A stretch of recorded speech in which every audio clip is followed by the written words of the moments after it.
Okay, జై తెలంగాణ, జై జాగృతి. అందరికీ నమస్కారం. మీడియా మిత్రులందరికీ కూడా మళ్ళొకసారి నమస్కారం. ఇవాళ మీకు కొంత ఇన్కన్వీనియంట్ అవుతుంది. ఈ ఇన్కన్వీనియన్స్ ని క్షమించమని చెప్పి మనస్ఫూర్తిగా కోరుతున్నాను. ఇవాళ ముందుగా తెలంగాణ ప్రజలందరికీ కూడా శ్రీరామనవమి సందర్భంగా మనస్ఫూర్తిగా శుభాకాంక్షలు. అందరికన్నా మంచిగా మా మీడియా మిత్రులకు శుభాకాంక్షలు. భోజనం చేసి చేయకుండానే వచ్చినట్టున్నారు, క్షమించాలి, ఏమనుకోవద్దు. అయితే శ్రీరాముడి జయంతి ఈరోజే. శ్రీరాముడు సీతమ్మ వారిని పెళ్లి చేసుకున్నది కూడా ఈరోజే. మరి దేవుడు కళ్యాణం అంటే లోక కళ్యాణం అంటారు కాబట్టి, పైగా రాముడు ప్రతినిత్యం కూడా తన ప్రజల యొక్క వాయిస్ వింటూ తన ప్రజల్ని గుండెలకు హత్తుకొని పరిపాలన చేసినటువంటి మహానుభావుడు కాబట్టి, మరి ఆయన స్ఫూర్తితోని ఇవాళ తెలంగాణ రాజకీయాల్లో జరుగుతున్నటువంటి పెను అంశాలను గమనించి మరి ఈ గడ్డ మీద పదే పదే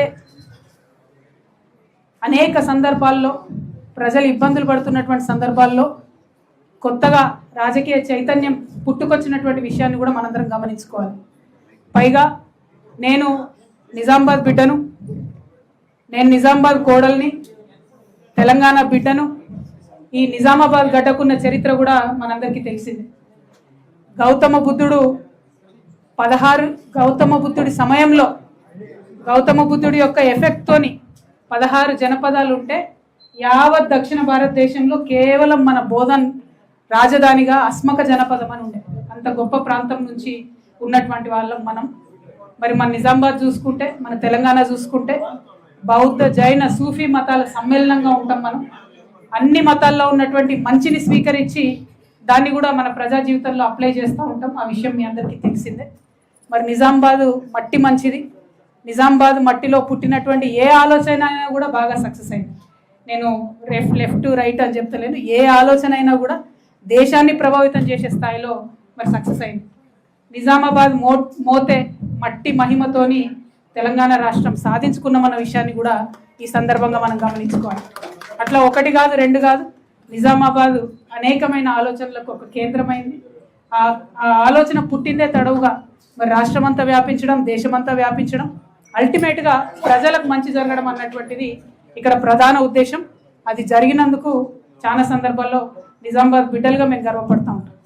మరి వాళ్ళ తెలంగాణ రాష్ట్రంలో 12 సంవత్సరాలు రాష్ట్రం సాధించుకున్న తర్వాత రాష్ట్ర ప్రగతి గురించి మనం ఆలోచించుకునేటటువంటి సందర్భంలో ప్రధాన ఉద్దేశాలైనటువంటి నీళ్లు, నిధులు, నియామకాలు కూడా మనం ఇప్పటి వరకు సంపూర్ణంగా సాధించుకోలేకపోయినామన్న విషయాన్ని కూడా పదే పదే మనం చెప్పుకోవడం జరిగింది. అది ఒక పక్కన ఉంటే, మరి ఇప్పుడు జరుగుతున్నటువంటి పాలన రాష్ట్రంలో పేపర్ తీసి చూస్తే పొద్దున 2 ప్రధాన వార్తలు చూసినాం మనం. ఒకటి, ఇవాళ 2 ప్రధాన వార్తలు చూసినాం పేపర్లో. ఒకటి బస్సు కాలిపోయిన వార్త. నిన్నగాక మొన్ననే చేవెళ్ళ బస్సు కాలిపోయినప్పుడు అందరం మొత్తుకున్నాం, ఈ స్లీపర్ కోచ్ బస్సుల్ని మీరు రద్దు చేయండి దయచేసి అని కోరుకున్నాం. కానీ ప్రభుత్వానికి ఏమాత్రం పట్టలేదు. మళ్ళొక బస్సు కాలిపోయింది. ఇప్పుడు 14 మంది ఇవాళ చనిపోయినటువంటి పరిస్థితి. అట్లనే ఇంకొక వార్త చూసిన, మీరు అందరు కూడా చూసి ఉంటారు, ప్రధాన పత్రికలో ఇంకొక వార్త చూసిన నేను. భువనగిరిలో ఒక చిన్న పిల్లగాని కనుగుడ్లు ఒక కుక్క తీసేసుకపోయింది. కుక్క, చిన్న పిల్లగాని కనుగుడ్లు వీక్కపోయింది. అంటే ఎటువంటి పరిపాలనలో ఉన్నాం మనం అనేటటువంటిది తెలంగాణ ప్రజలు ఆలోచించుకోవాలి. ఎందుకు కావాలి కొత్త రాజకీయ పార్టీలు? ఎందుకు పుట్టాలి కొత్త రాజకీయ ఆలోచన? ఎవరి కోసం పుట్టాలి కొత్త రాజకీయ ఆలోచన? ఇగో ఇట్లా పొద్దున్న లేస్తే సఫర్ అవుతున్న ప్రజల కోసం పుట్టాలి.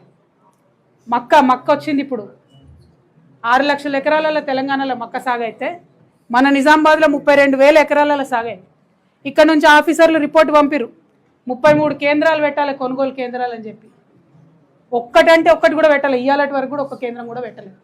దళారులు ఏం చేస్తున్నారు? ఈ లోపల 2,400 రేటు నిర్ణయం కేంద్రం చేస్తే 1,600 నుంచి 1,800 వరకు మాత్రమే మక్క రైతులకు ఇస్తున్నారు. ఇది మన నిజామాబాద్ ప్రాబ్లం కాదు. మహబూబ్ నగర్లో 18,000 ఎకరాలు ఉంటే అక్కడ అమర్చింత మార్కెట్కి తీసుకపోతే అక్కడ కూడా గదే 1,600 నుంచి 1,900 ఇస్తున్నారు. వరంగల్ అయితే పాపం 3.5 లక్షల ఎకరాలలో మక్క సాగు చేశారు. ఎవరు జవాబుదారీగా ఉంటారా రైతుల కోసం? 20 రోజుల నుంచి మార్కెట్ సెంటర్లు ఎందుకోసం ఓపెన్ చేస్తలేరు? ప్రభుత్వం దళారీ వ్యవస్థని ఎందుకు మరి దగ్గరుండి ప్రోత్సహిస్తుంది? ఇవన్నీ ఆలోచించాల్సిన అంశాలు కాదా? రైతుల అంశాలు కానీ, చిన్నపిల్లల అంశాలు కానీ, సెక్యూరిటీ అంశాలు కానీ, రోడ్ అంశం కానీ, ఆలోచించొద్దా? పరిపాలన అంటే ముఖ్యమంత్రి అయ్యేదా కోతీరు అయినా కోతీరు ఉంటుందా? ఇదే ఒరవడి ప్రతి ఒక్క రాజకీయ పార్టీది కూడా కనబడతా ఉంది. కాబట్టి ఖచ్చితంగా ఈ రాష్ట్రంలో ఒక కొత్త రాజకీయ శక్తి కావాలని బలంగా మేము విశ్వసిస్తూ ఉన్నాం, చాలా బలంగా విశ్వసిస్తున్నాం. అయితే వచ్చేటటువంటి కొత్త రాజకీయ పార్టీ ఆ భగవంతుడు శ్రీరామచంద్రుడి యొక్క దయతోని పేద బీద బిక్కి ఈ కులం ఆ కులం అని తేడా లేకుండా అందరినీ కలుపుకొని అందరి కోసం పనిచేసే పార్టీ అయి ఉండాలి. నేను మొన్న ఉగాది నాడు కూడా చెప్పిన, సర్వోదయం జరగాలి తెలంగాణలో, సర్వులకు ఉదయం రావాలి, అందరి జీవితాల్లో వెలుగులు నింపాలి, సర్వోదయ తెలంగాణ రావాలి, దానికోసమే కొత్త పార్టీ రావాలని చెప్పి మేము బలంగా నమ్మినాం. నేను తెలంగాణ బిడ్డగా తెలంగాణ జాగృతి అనేటటువంటి స్వచ్ఛంద సంస్థ ద్వారా తెలంగాణ ఉద్యమంలో గత 20 సంవత్సరాలలో మీ కండ్ల ముందే నేను పనిచేశాను. అనేక అంశాల మీద కొట్లాడినాం, రాష్ట్రం రాకముందు కొట్లాడినాం, రాష్ట్రం వచ్చినాక కొట్లాడినాం. ఈ అంశాలన్నీ కూడా మీకు తెలుసు, మీ కళ్ళ ముంగట్నే ఉంది. తెలంగాణ రాష్ట్రం వచ్చిన తర్వాత తెలంగాణ జాగృతి సంస్థ ఒక ఎన్జిఓగా అప్పుడున్నటువంటి బీఆర్ఎస్ ప్రభుత్వం ఒక నిర్ణయం తీసుకున్నారు. ఏంటిది అది? ఆత్మహత్య చేసుకున్న రైతులకు, ఏది ఆంధ్రప్రదేశ్లో ఆత్మహత్య చేసుకున్న రైతులకు కాంపన్సేషన్ ఇస్తామని నిర్ణయం తీసుకున్నారు. అయితే ఆ లిస్టులో ఒక 300 మంది రైతులు మిస్ అయితే తెలంగాణ జాగృతి ఆ బాధ్యతను తను తీసుకొని ప్రతి జిల్లాలో ఉండేటటువంటి ఆ 300 మంది రైతులకు 4 సంవత్సరాల పాటు 2500 రూపాయల పెన్షన్ ఇచ్చినాం. మీకు ఆ రైతుల పేర్లు జాబితాలు వివరాలు ఇవ్వమంటే కూడా మా వాళ్ళు ఇస్తారు. అంటే ఉట్టుటికి ఇయ్యలే నేను, మా కార్యకర్తలు వాళ్ళ ఇంటికి పోవాలి, మాట్లాడాలి, వాళ్ళ పరిస్థితి ఎట్లుందో తెలుసుకోవాలి, అప్పుడే 2500 పెన్షన్ ఇవ్వాలి. ఇది తెలంగాణ రాష్ట్రం వచ్చినాక 2014 to 18 మేము చేసిన పని గురించి నేను చెప్తున్నా, ఉట్టి పనులు చెప్పట్లేదు నేను. అట్లా 1 కాదు 2 కాదు అనేకం పనులు ఉన్నాయి. రాష్ట్రం రాకముందు పనిచేసినాం, రాష్ట్రం వచ్చినాక పనిచేసినాం, బీఆర్ఎస్ గవర్నమెంట్ ఉన్నప్పుడు పనిచేసినాం, బీఆర్ఎస్ గవర్నమెంట్ లేనప్పుడు కూడా పనిచేసినాం. నిన్నగాక మొన్న ఖమ్మం వెలుగుమెట్లలో ప్రత్యేకంగా ఈ రాష్ట్రంలో కొత్త తరహా ఒక రాజకీయ శక్తి రావాలని చెప్పి, కొత్త తరహా రాజకీయ కాంబినేషన్లు రావాలని చెప్పి, అన్ని రకాలుగా పనిచేస్తున్నటువంటి అనేక సంస్థలను కలుపుకోవాలని చెప్పి ధర్మ సమాజ్ పార్టీని కలుపుకొని వెలుగుమట్లలో చేసినటువంటి ఉద్యమం మీ అందరికి కూడా తెలిసిందే. అల్టిమేట్గా రిజల్ట్ తీసుకొచ్చినాం, పేద ప్రజలకు న్యాయం చేసినాం. అంటే మీకు ఎందుకు ఈ మాట చెప్తా ఉన్నా అంటే, ఒక శక్తి కలిగినటువంటి సంస్థ, నిజంగా మనసులో ప్రజలకు మంచి జరగాలని కోరుకునేటటువంటి వ్యక్తులు, అటువంటి శక్తులు ఈ రాష్ట్రానికి అవసరం. కాబట్టి ఖచ్చితంగా పొలిటికల్ పార్టీ పెడతా ఉన్నాం. ఈరోజు శ్రీరామనవమి మంచి రోజు కాబట్టి మీ అందరికీ ఈ మాట చెప్పాలని చెప్పి, అది కూడా నిజామాబాద్ గడ్డ నుంచే మా సొంత ఊరు నుండే చెప్పాలని మిమ్మల్ని అందరికీ కూడా రిక్వెస్ట్ చేయడం జరిగింది. ఏప్రిల్ 25వ తారీఖు నాడు ఉదయం 10 గంటలకు ముహూర్తం ఉన్నది. కాకపోతే పొద్దున్నే 10కే ఉంది ముహూర్తం కాబట్టి మా కార్యకర్తలతో చేసుకుంటా ఉన్నాం. మేడ్చల్లో మునీరాబాద్ అనేటటువంటి ఒక ఊరిలో, మేడ్చల్లో మునీరాబాద్ అనేటటువంటి ఒక ప్లేస్లో ORR దగ్గర ఉంటుంది. చాలా పెద్ద ఫంక్షన్ హాల్ దొరికింది, 20 ఎకరాలు ఉన్నట్టుంది. కార్యకర్తల కాడికే ఒక 30-35 వేల మంది పడతారు. మిగతా జనరల్గా పబ్లిక్ మీటింగ్ మళ్ళీ పెట్టుకుంటాం పొద్దున 10కి. కాబట్టి మా జాగృతి వాళ్ళు సిస్టమేటిక్ కార్యకర్తలు, ప్రతి గ్రామంలో ఉన్నటువంటి జాగృతి కార్యకర్తలు, ఉద్యమకారులు, ప్రజాస్వామ్యవాదులు, ఈ రాష్ట్రంలో రాజకీయాల్లో మార్పు రావాలనుకునే వాళ్ళందరినీ కూడా మనస్ఫూర్తిగా ఆహ్వానిస్తూ ఉన్నాం. ఏప్రిల్ 25వ తారీఖు, వచ్చే నెల ఏప్రిల్ 25వ తారీఖు నాడు మార్నింగ్ 10 o'clockకి మేము జెండా ఆవిష్కరణ చేసి మా పార్టీ పేరు చెప్తాము. మంచి ముహూర్తం ఉంది, మీ అందరికీ తెలుసు, నేను ముహూర్తాలని బలంగా నమ్ముతా. మరి కాలానుగుణంగా పనులు చేస్తే ప్రజలకు కలిసి వస్తుందని నేను బలంగా నమ్ముతున్నా. కాబట్టి ఆ ఉదయం పూట అయినా తీసుకోవడం జరిగింది. ఆ మొత్తం డీటెయిల్స్ అన్నీ కూడా ట్విట్టర్లో, ఫేస్బుక్లో, వాట్సాప్లో మళ్ళీ మీకు లొకేషన్తో సహా, ఆ హాల్ పేరు ఆద్య కన్వెన్షన్, అద్వయ కన్వెన్షన్, మునీరాబాద్. మార్నింగ్ 8 కల్లా మన కార్యకర్తలందరూ చేరుకోవాలి. ఎందుకంటే 8 నుంచి మనం అందరం కొంత మాట ముచ్చట వేసుకొని 10కి ముహూర్తం ఉంటుంది కాబట్టి 10కి లాంచ్ చేసుకుందాం. ఆ మొత్తం 18 ఎకరాల్లో కూడా మరి ప్రాంగణాలు ఎట్లుండాలి, స్టేజ్ ఎట్లుండాలి, మేము మా ప్రాంగణానికి ఎవరి పేరు పెట్టుకుంటాం. ఎందుకంటే మేము జయశంకర్ సార్ని ప్రాణంగా కొలుసుకుంటాం, మీ అందరికీ తెలిసిందే. జయశంకర్ సార్ పెట్టుకుంటాం, ఇంకా చాలా పేర్లు ఉన్నాయి, చాలామందిని గౌరవించేది ఉంది. అవన్నీ కూడా డిసైడ్ చేసి ఈ నెక్స్ట్ 28 డేస్ టైంలో మీ అందరికీ కూడా వివరాలు ఇవ్వడం జరుగుతుంది. మా దగ్గర జాగృతి నుండి ప్రతి గ్రామం నుంచి కార్యకర్తలు తరలి రావాలి. పొద్దున్నే ఉంది కాబట్టి మంచిగా పొద్దుగాలు లేచి సద్దన్నం తిని బయలుదేరండి. వచ్చినాక మీటింగ్ అయినా ఉడకన్నం తిందాం. కాబట్టి ప్రతి ఊరు నుంచి ఎక్కడ జాగృతి కార్యకర్తలు ఉంటే అక్కడ బయలుదేరి రావాలి. ఎవరి గురించి ఆలోచించొద్దు, మనకెవరో వచ్చి ఏదో బండ్లు పెడతారు, ఏదో చేస్తారు అనుకోవద్దు. ఇది మన పని, మన రాష్ట్రం పని, మన కోసం మనం చేసుకునే పని. కాబట్టి ఖచ్చితంగా ఈ రాష్ట్ర రాజకీయాలు మార్చాలి. ముఖ్యంగా యువ మిత్రులకు నేను చెప్తా ఉన్నాను, రిక్వెస్ట్ చేస్తూ ఉన్నాను. మరి మనము తెలంగాణ వచ్చినప్పటి నుంచి కూడా ఇంకా కూడా జాబ్ల కోసం వెయిట్ చేస్తున్నటువంటి పరిస్థితి ఉంది ఇప్పటి వరకు కూడా. మరి యువ మిత్రుల కోసం ఏం చేయబోతా ఉంది కొత్త పార్టీ అని ఆ రోజు చెప్పబోతా ఉన్నాం. యువతకు మహిళలకు పెద్ద ఎత్తున ప్రాధాన్యత ఉంటుంది కాబట్టి యువమిత్రులు మా ఆడబిడ్డలు, ప్రత్యేకించి మా ఆడబిడ్డలను నేను రిక్వెస్ట్ చేస్తూ ఉన్నా. మగవాళ్ళు చేసే రాజకీయాన్ని ఇన్ని రోజులు చూసినాం, మగవాళ్ళు నడిపినటువంటి పార్టీలు ఇన్ని రోజులు చూసినాం. మన బిడ్డ జాబ్ కోసం ఎదురు చూడాలి, మన ఇంటికి వచ్చే లోన్ కోసం ఎదురు చూడాలి, పంటకు వచ్చేటటువంటి బోనస్ కోసం ఎదురు చూడాలి. టైంకు మాత్రం ఏదేవరు ఇచ్చినట్టుగా కనబడతలేదు. కాబట్టి ఆడబిడ్డల జీవితంలో మార్పు తీసుకురావడానికి ఈ రాష్ట్రంలో ఒక ఆడబిడ్డగా మీ అందరి ఆశీర్వాదం కోరుతూ నేను ఒక పార్టీని పెట్టబోతా ఉన్నా. మా ఆడబిడ్డలంతా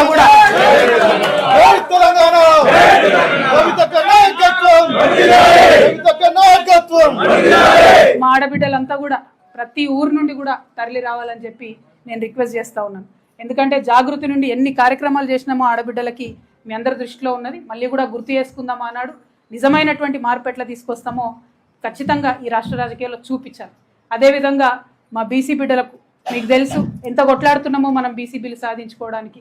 కాబట్టి బీసీ బిల్లు సాధించుకోవాలంటే స్వచ్ఛమైనటువంటి శక్తులు, నీతి ఉన్నటువంటి శక్తులు, జాగృతి లాంటి శక్తులతోనే సాధ్యమవుతుంది. కాబట్టి ప్రతి ఊరు నుండి బీసీ బిడ్డలు ఆ మీటింగ్కి తరలి రావాలని కోరుతా ఉన్నాను.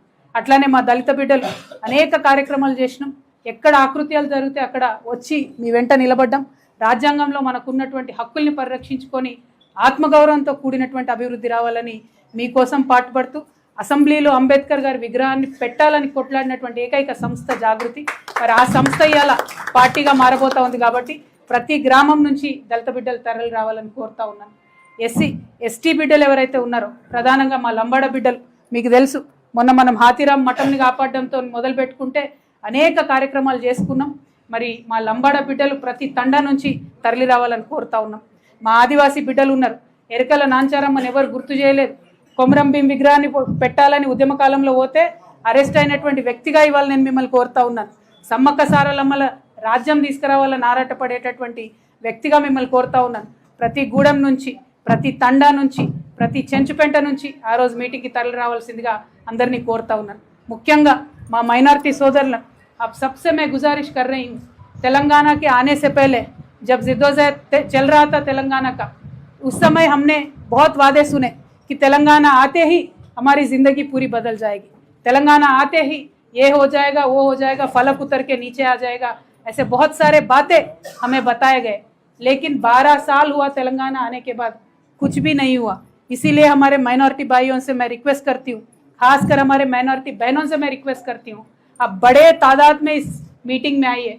एक नई पार्टी जो तेलंगाना में बनने वाली है, वो माइनॉरिटी मुस्लिम की आवाज़ बन के गूंजने वाली ये पार्टी है. आप ज़रूर ये जलसे में शामिल हुई, हमारी हिम्मत अफजाई कीजिए और जो हमें माइनॉरिटीज़ के लिए करना चाहिए उस पर भी हमें बताइए. ఇక మైనారిటీ క్రిస్టియన్ సోదరులు ఉన్నారు, వారి కోసం ప్రత్యేకంగా వింగ్ పెట్టినటువంటి ఏకైక పార్టీ తెలంగాణ, ఏకైక సంస్థ తెలంగాణ జాగృతి సంస్థ. ఫ్యూచర్లో పార్టీలో కూడా క్రిస్టియన్స్కి అంతే ఇంపార్టెన్స్ ఉంటుంది. కాబట్టి ప్రతి చర్చ్ నుండి మరి తరలి రావాలి మా క్రిస్టియన్ సోదరులు ఆ సభకు అని చెప్పి నేను మనస్ఫూర్తిగా కోరుతా ఉన్నా. సిక్ సోదరులు తక్కువ సంఖ్యలో ఉంటారు, కానీ ఏ ఆర్గనైజేషన్ కూడా వాళ్ళకి సపరేట్గా ఒక వింగ్ పెట్టరు. తెలంగాణ జాగృతి మాత్రం పెట్టింది, పనిచేస్తున్నది సిక్ సోదరుల కోసం. కాబట్టి వారిని కూడా తరలి రావాలని కోరుతా ఉన్నా. ఇవన్నీ ఒక ఎత్తు అయితే, మీకు తెలుసు నాకు శ్రామికులు అంటే ఎంత ఇష్టమో, సింగరేణి సంస్థను అభివృద్ధి చేసుకోవడానికి ఎంత తపన పడ్డానో, సింగరేణి బిడ్డలు పెద్ద ఎత్తున ప్రతి ఏరియా నుంచి ఆ సభకు తరలి రావాలని రిక్వెస్ట్ చేస్తున్నాం. అనేకమైన కార్మిక సంఘాలు, ముఖ్యంగా మా ఆశా వర్కర్లు, మా అంగన్వాడీ ఆడబిడ్డలు, మా విఓఏలు, మా ఆర్పీలు, మా ఆర్ఎంపీలు, మా పిఎంపీలు అందరితో కూడా నేను కలిసి పనిచేసిన, అందరి బావు కోసం పనిచేసిన, మా అవుట్సోర్సింగ్ మిత్రుల కోసం కూడా రేపు పనిచేయబోతా ఉన్నాం, మా కాంట్రాక్ట్ ఎంప్లాయీస్ కోసం కూడా పనిచేయబోతా ఉన్నాం.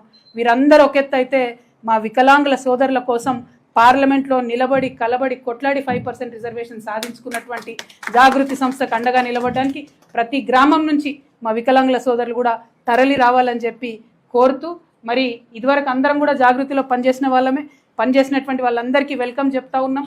పనిచేయని వాళ్ళు కలిసి పనిచేయాలనుకున్న వాళ్ళందరికీ కూడా వెల్కమ్ చెప్తున్నాం. ఈ రాష్ట్రం కోసం, రాష్ట్ర భవిష్యత్తు కోసం ఏ ప్రణాళికలు అయితే చాలామంది జాగృతిలో ఇంటర్నల్గా 50 కమిటీలు వేసి రూపొందించిన ప్రణాళికలు ఉన్నాయి, చాలామంది మేధావులతో, ఇంటర్నేషనల్ మేధావులతో రూపొందించినటువంటి ప్రణాళికలు ఉన్నాయి.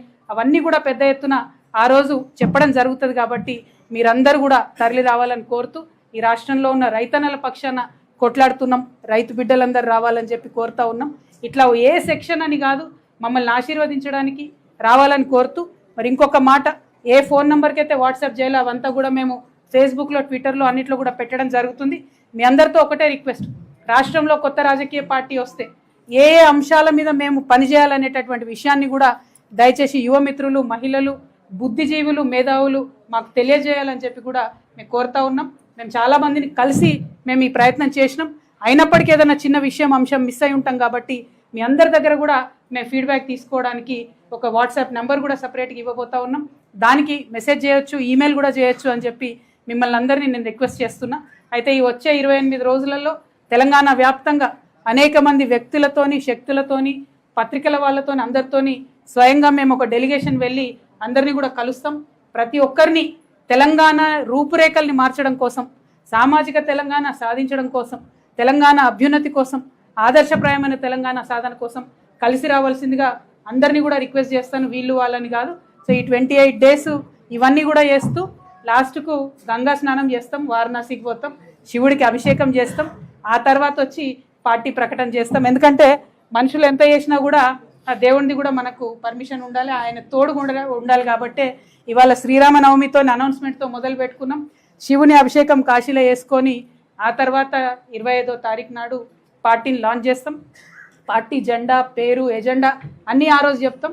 ఈ నెల రోజులు ప్రిపరేషన్ కోసం, మా కార్యకర్తలందరూ తరలి రావడం కోసం, ప్రజల నుంచి ఫీడ్బ్యాక్ కోసం, అన్నిటికన్నా ఎక్కువ నా నిజామాబాద్ ప్రజల ఆశీర్వాదం కోసం ఈ నిజామాబాద్ నుండే మరి నేను ప్రకటన చేస్తా ఉన్నాను. ఎందుకంటే నేను ఒక సామాన్య తెలంగాణ ఉద్యమకారులుగా ఉన్నటువంటి నన్ను పార్లమెంట్కి పంపిరు మీరు ఆశీర్వదించి పార్లమెంట్కి పంపడంతో అక్కడ కొన్ని నేను సమస్యలు రేకెత్తగలిగిన, దేశమంతా ఇవాళ అనేక మంది మిత్రుల్ని పంపించుకోగలిగిన, సంపాదించుకోగలిగిన, అవి చేయగలిగిన అంటే మాత్రం కేవలం నిజామాబాద్ ప్రజల దీవెన్నే అని చెప్పి మనస్ఫూర్తిగా తెలియజేస్తూ, మరి మీరు ఇచ్చినటువంటి రాజకీయ అవకాశాలు అన్నింటిలో కూడా నేను పనిచేయడానికి ప్రయత్నం చేసిన.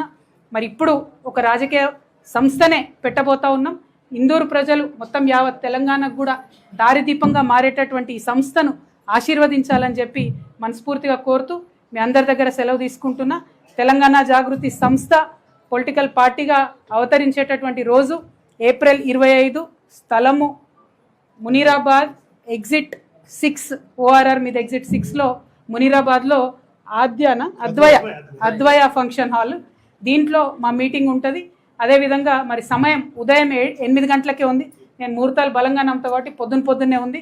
కాబట్టి శ్రమ అనుకోకుండా కార్యకర్తలు, ప్రజలు అందరూ కూడా పెద్ద ఎత్తున తరలి రావాలని చెప్పి నేను కోరుతా ఉన్నాను. అదేవిధంగా just for the consumption of English and Urdu media, I want to request people of Telangana, please don't think politics is not our job. Definitely politics is our job. And politics is not rocket science. Even if it is rocket science, it is an imperative and important thing in our life which cannot be ignored. So we need to learn and understand the rocket science because politics influences every sector of our life. I appeal to the youngsters of Telangana, please don't lay your hands off and stay away from politics. Get involved in politics. Change politics. You have to be inside a political party or inside a political system to change the politics of the state. I am inviting the youngsters of Telangana. Please join the Jagruti Party. It will be launched on 25th of April. Exit 6 on ORR. Munirabad is the place. Morning 8 a.m. is the time. Please do participate. We will change the future of Telangana. But to change that, we cannot depend on somebody else. We have to get down, feet dirty, hands dirty, build it brick by brick ourselves. So I invite people of Telangana to join hands with me. Thank you. Jai Telangana. అంటే ఒకటే brother, నేను ఇప్పుడే యంగ్స్టర్స్కి చెప్పినట్టు ఎవరో పెట్టిన system మార్చాలనుకోవడం ఒక రకం, సంపూర్ణంగా దాన్ని ట్రాన్స్ఫార్మ్ చేయడం ఇంకొక రకం. మార్చాలి అని అంటే ఇప్పుడు మొత్తం ఈ 12 ఏళ్ళ తర్వాత కూడా, తెలంగాణ వచ్చిన తర్వాత కూడా అనేక ఇష్యూస్ని కనీసం పట్టించుకోలేదు, ప్రారంభం కూడా చేయలేదు. కానీ అటువంటి మౌలికమైన ఇష్యూస్ అన్ని కూడా తెలంగాణ జాగృతి టేకప్ చేయబోతుంది. ఫర్ ఎగ్జాంపుల్ చెప్తున్నా, ఇవాళ మక్క కొనుగోలు కేంద్రాల కోసం నిజంగా అడగాల్సిన అవసరం ఉందా చెప్పండి మీరు? ఎంత అన్యాయం ఇది. కొనుగోలు కేంద్రాలు వేయాలి అని చెప్పి అధికారులు ఇక్కడ నుండి చెప్పి పంపిన తర్వాత కూడా కనీసం ప్రభుత్వం స్పందిస్తలేదంటే ఎంత లాపర్వాయి ఉంది. అంటే ఆ యాటిట్యూడ్ మార్చాలి పార్టీలలో ఉన్నది. యాటిట్యూడ్ ఎప్పుడు మారుతుంది? ప్రజల్లో చైతన్యం వచ్చినప్పుడు మారుతుంది. డెఫినెట్గా తెలంగాణ జాగృతి మార్పు తేవాలంటే ఏదో ఆకాశంకి వెళ్ళి ఊడిపడదన్న విషయం మాకు కూడా తెలుసు. ప్రజల్ని డెఫినెట్గా చైతన్యపరుస్తాం. పార్టిసిపేటరీ డెమోక్రసీగా తెలంగాణను తీర్చిదిద్దేటటువంటి ప్రయత్నం చేస్తాం. అన్నిటికన్నా ఎక్కువ ఇప్పుడు ఒక రాజ్యాంగ రక్షణ ఉన్నటువంటి ఎస్టీల విషయం తీసుకోండి. ఫర్ ఎగ్జాంపుల్ ఎవ్రీ ఇయర్ ఇన్ని ఫండ్స్ ఇవ్వాలి అని చెప్తారు, కానీ ఎవరు కూడా ఇవ్వరు. తెలంగాణ వచ్చినాక చట్టం చేసినాం ఎస్సీ ఎస్టీ ఫండ్స్ పక్కదారికి పట్టొద్దని, అయినా పక్కదారి పడుతూనే ఉన్నాయి, అయినా అడిగేటోళ్ళు లేరు. మైనారిటీలకు ప్రతి సంవత్సరం 2000 కోట్లు పెడతామని చెప్పినాం, పెట్టడం లేదు. అంటే రాజకీయ పార్టీలకు ఎట్లా అలవాటు అయిపోయిందంటే చెప్పి ప్రజలు మమ్మల్ని అడిగేది ఉందా చేసేదా అనే పరిస్థితి వచ్చింది. కానీ ఆ పరిస్థితి వచ్చినటువంటి తెలంగాణ లాంటి చిన్న రాష్ట్రంలో కూడా ఉంటే ఎట్లా? ఈ పరిస్థితి మారాలంటే ప్రజల్లో చైతన్యం పెంచాలి. ప్రశంసించడమే కాదు, ప్రశ్నించడం నేర్చుకోవాలి. ప్రశంసించుకుంటూ పోతే పనులు జరగవు, ప్రశ్నిస్తేనే పనులు జరుగుతాయి. కాబట్టి ప్రశ్నించేటటువంటి ఒక తెలంగాణ, మొదటి నుంచి ప్రశ్నించే తెలంగాణ నెమ్మది మర్చిపోయినాం కొద్దిగా. ఈ మధ్య గట్టిగా ప్రశ్నించాలి, రిజల్ట్ వచ్చేంత వరకు ప్రశ్నించాలి. ఒకసారి ప్రశ్నించి ఇచ్చిపెట్టదు. ఏమవుతుంది ఇవాళ రేపు రాజకీయ నాయకులు కూడా పొద్దుగా లేస్తే సాయంత్రం దాకా రీల్స్ చూస్తారు కదా, వాళ్ళు కూడా అసెంబ్లీలో కూర్చొని. సో మన బాధలు, మనకు సమస్యలు మర్చిపోతున్నారు. సో మర్చిపోనివ్వకుండా వెంటబడి అడగాలి. అటువంటి ఒక కొత్త రాజకీయ ఓరవాడికి తెలంగాణ జాగృతి శ్రీకారం చుడుతుంది. మీరు అన్నమాట 100% కరెక్ట్. కొత్తగా వచ్చిన వాళ్ళందరూ చాలా అద్భుతమైన ఇంటెన్షన్తో వస్తారు, ఏమైనా చేయలేకపోతారేమో అని ఒక డౌట్ఫుల్గా మీరు అడిగినారు. కాకపోతే మీరు నన్ను 20 ఏళ్ళుగా చూసినారు. జనరల్గా నేను ఏదైనా చెప్పినా అంటే, ఏదైనా ఒక ఇష్యూ పట్టుకున్నా అంటే ఆ ఇష్యూ ఎండే వరకు కూడా నేను ఎప్పుడు కూడా మర్చిపోకుండా పనిచేసిన. అంటే ఇక్కడ కొంతమంది మతిమరుపు రాజకీయ నాయకులు ఉన్నారు, మన ఎంపీ అరవింద్ లాంటి వాళ్ళు. ఏం చేసిరు ఆయన? అంతకుముందు మేము అధికారంలో ఉన్నప్పుడు, నేను ఎంపీగా ఉన్నప్పుడు ఆ బ్రిడ్జ్ కాలే అన్నాడు. ఇలా నేను అధికారం కోల్పోయి ఇక్కడ 7 ఏళ్ళు అయిపోయిందా నేను ఎంపీగా లేక? 7 ఏళ్ళలో బ్రిడ్జ్ అయితేనే ఉన్నది. మరి ఎడవేండో ఎంపీ గారు ఏడ మర్చిపోయిండో తెలియదు. అంటే ప్రజా సమస్యల మీద ఎంత లాపర్వాయి అంటే, ఒకప్పుడు ఆపోజిషన్లు ఉన్నప్పుడేమో క్రిటిసిజం. సో దీంతో పని కాదు కదా.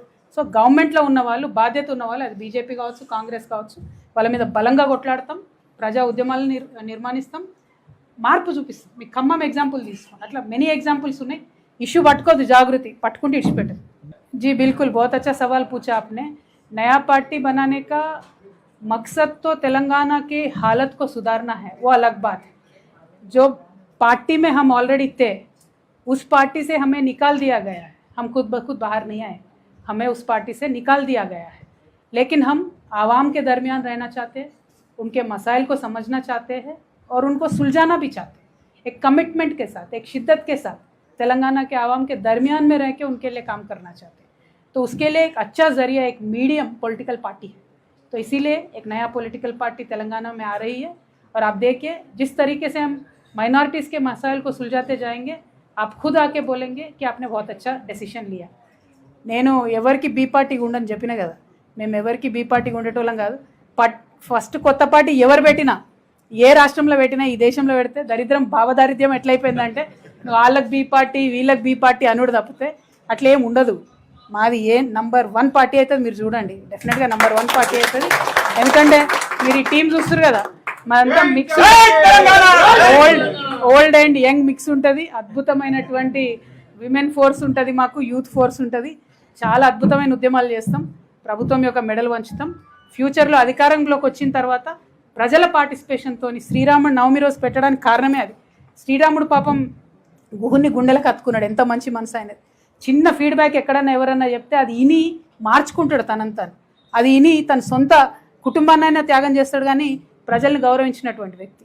అందుకే ఇన్ని 100 ఏళ్ళ తర్వాత, ఇన్ని 1000 సంవత్సరాల తర్వాత కూడా ఆయనను తలుచుకుంటున్నాం మనం. సో ఆయన సిద్ధాంతాలు ఆయనను ఆదర్శంగా తీసుకొని పనిచేస్తాం. ప్రతి ఒక్కరిని, అన్ని వర్గాలని కూడా కలుపుకొని పనిచేస్తాం. Thank you. జై తెలంగాణ. మళ్ళీ ఇక్కడి నుంచి అంటావానే, దాందేముంది, తెలంగాణ అంతా మనదే కదా. తెలంగాణ ప్రజలు ఎక్కడి నుంచి అడిగితే అక్కడి నుంచి కాంటెస్ట్ చేద్దాం. అయితే నేను తెలంగాణకు బిడ్డనైనా కూడా నిజామాబాద్ కోడలు కాబట్టి కోడలకి ఇంటి బాధ్యత ఎక్కువ ఉంటుంది.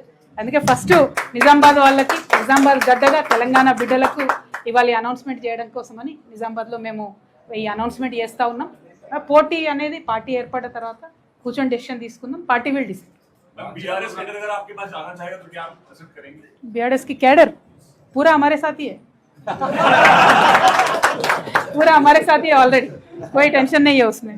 అంటే ప్రధానంగా ఒకటండి, ఇప్పటి వరకు ఒక 20 ఇయర్స్ నుంచి నేను పాలిటిక్స్లో ఉన్నటువంటి ఎక్స్పీరియన్స్లో, నేను ఇక్కడ ఎంపీగా గెలవక ముందు, అంటే అప్పటికి నాకు గ్రామ పంచాయతీ మెంబర్గా కూడా చేయలే, నేను ఎంపీగా గెలవక ముందు ఒక వాగ్దానం ఇచ్చిన, నేను Nizamabad Peddapalli railway line finish చేస్తాను వాగ్దానం ఇచ్చిన. అప్పటికే అది 25 సంవత్సరాల నుంచి పెండింగ్ ఉండేది.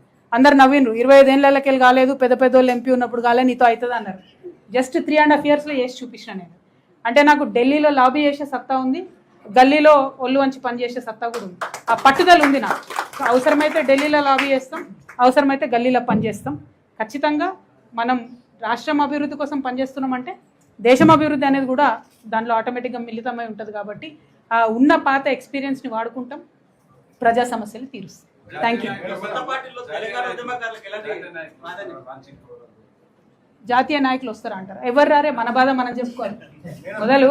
అంటే అట్లా కదా, ఇప్పుడు ప్రాబ్లం ఏమైందంటే టీఆర్ఎస్ తెలంగాణ ఫోకస్ వదిలేసి మేము నేషనల్ పార్టీ అవుతామన్న క్రమంలో ఇక్కడ అక్కడ అన్నట్టు కాకుండా ఫోకస్ తగ్గింది. ఇవాళ తెలంగాణలో అసలు ప్రాంతీయ పార్టీయే లేదు కదా. సో రేపటి నాడు మా జాగృతియే ప్రతి ఇంటి పార్టీ అవుతుంది, తెలంగాణ ప్రాంతీయ పార్టీ అవుతుంది. 95% ఫోకస్ మా తెలంగాణ మీద, తెలంగాణ సమస్యల మీదనే ఉంటుంది. 5% దేశంలో జరుగుతున్న అంశాలు గమనించాలి. కాబట్టి నేషనల్ కమిటీ కూడా ఒకటి ఉంటుంది.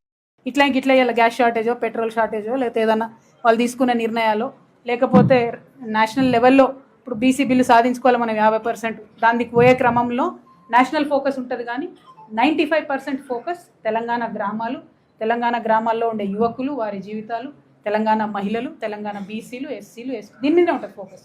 బట్ తెలంగాణ సెంట్రిక్గా ప్రాంతీయ పార్టీ, తెలంగాణ ఇంటి పార్టీ రాబోతుంది. అది మీ నిజామాబాద్ బిడ్డ పెట్టబోతా ఉంది. కాబట్టి ఆశీర్వదించాలని కోరుతున్నాను.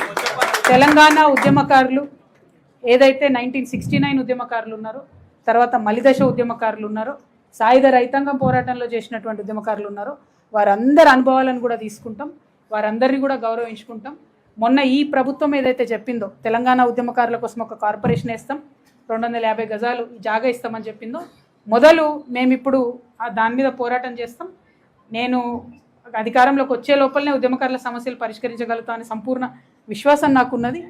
ఒకవేళ ఇంకా ఏమైనా మిగిలిపోతే కూడా ప్రభుత్వంలోకి వచ్చినాక వారి కోసం పనిచేస్తాం. అన్నిటికన్నా ఎక్కువ వారి ఎక్స్పీరియన్స్ని వాడుకుంటాం. వారికి తెలంగాణ పట్ల ఉన్నటువంటి కమిట్మెంట్ని ఖచ్చితంగా రాష్ట్ర అభివృద్ధి కోసం వాడుకుంటాం. ఎవరైనా సరే ఏముంది, పార్టీ అనేటటువంటి దానికి ఈగో ఉండకూడదు. తెలంగాణ ప్రజల కోసం పనిచేయాలనుకునే ప్రతి ఒక్కరిని ఆహ్వానిస్తాం. అందులో ఆలోచన ఏం లేదు. వ్యక్తిగా నన్ను ఒక సందర్భంలో దూషించి ఉండొచ్చు, ఎందుకు దూషించారో వాళ్ళకి తెలవాలి. బట్ తర్వాత కరెక్ట్ అనుకునేటటువంటి వాళ్ళు కలిసి పనిచేస్తామని వచ్చేవాళ్ళని డెఫినెట్గా అంటే తెలంగాణ పట్ల కమిట్మెంట్ ఉండాలన్నది ప్రధానమైన డిమాండ్, ప్రధానమైన ఎజెండా. Thank you.